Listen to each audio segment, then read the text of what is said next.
Hi, today I'll show you how to change notification bar icons on ULEFONE Armor 5S. So let's open notification bar and press right there. Now you can change the place. I mean, if you wanna put hotspot right here, you can just hold it and put it here. Or if you wanna drag data saver from there here, you can always do it, right?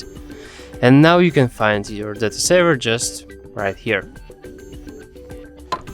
Thanks for watching, press like, subscribe to our channel, and see you next time.